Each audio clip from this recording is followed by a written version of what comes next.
Graça e paz, queridos. Aceitam o desafio? Bem, hoje sábado, terceiro dia do nosso desafio. Como vocês podem ver, eu não estou no carro, estou em casa, num tempo mais de poder relaxar. E o nosso tema hoje é muito importante. É o mesmo que nós comentamos ontem, falamos ontem no terceiro seminário Os Corajosos, que estamos realizando. Começamos ontem na PIB Rio de Deus, aqui em Sorocaba, a qual eu sou pastor. E hoje nós vamos falar, eu sei que você está perseverando nesse desafio. Como eu disse no primeiro vídeo, eu não sei se você está num tempo, numa maré boa no teu casamento.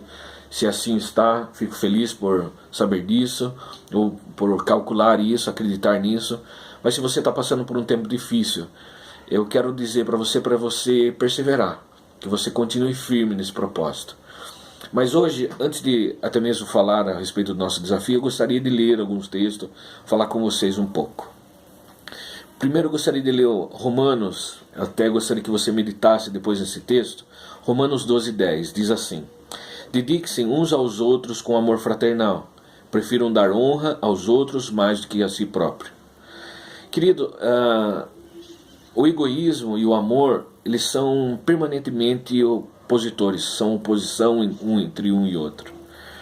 Enquanto o amor pede para que nós venhamos a negar os nossos direitos, num desejo de servir, de abençoar a outra pessoa, o egoísmo ele faz exatamente o contrário. Ele nos pressiona a nos concentrarmos a todas as dificuldades e a todas as alegrias, a todas as situações de benesses para nós. O egoísmo não visa auxiliar e nem ajudar outra pessoa, mas visa sim ser satisfeito, e para isso não importa o custo, ou que faça com que a outra pessoa sofra para que venha cumprir esse desejo egoísta.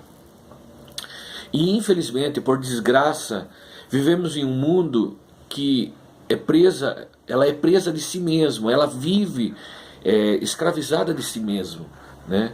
A cultura nos ensina a nos concentrarmos na nossa aparência, nos nossos sentimentos, nos nossos desejos pessoais, como se fosse prioridade fundamental.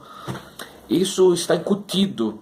Parece que tudo coopera para que a gente venha desejar sempre o melhor. Tudo tem que estar rodando e virando em torno de nós. E isso é um problema dos dias de hoje. Nós vemos com desdém a qualidade dos outros, mas justificamos a ideia de que eu mereço, eu tenho, eu posso. E isso é egoísmo. Nós não conseguimos entender que as pessoas também precisam, as pessoas também necessitam.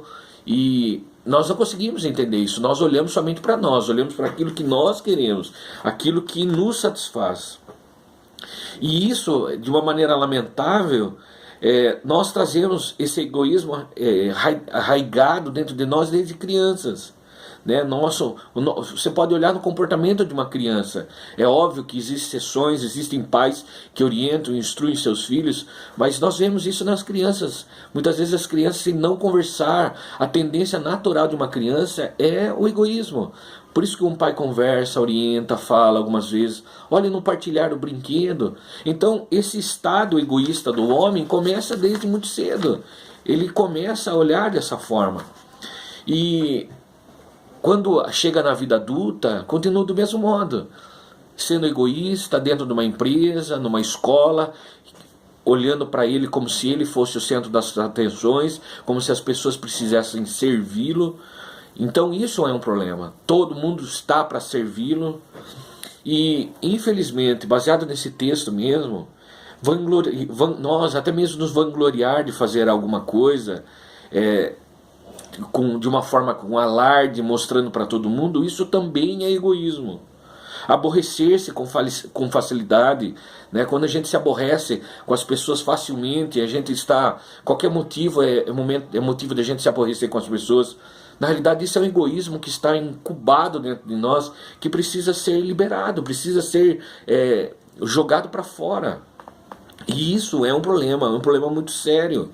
Né? Quando a gente muitas vezes fala demais, a gente não escuta as pessoas, a gente sempre fala, a gente quer que as pessoas ouçam, mas a gente não escuta, a gente não aprende com outras pessoas. Isso é um problema. E essa lista ela vai embora. Mesmo os atos mais generosos que nós podemos ter em relação a outras pessoas, dependendo da motivação, ela é estado de egoísmo. E nós não podemos viver dessa forma.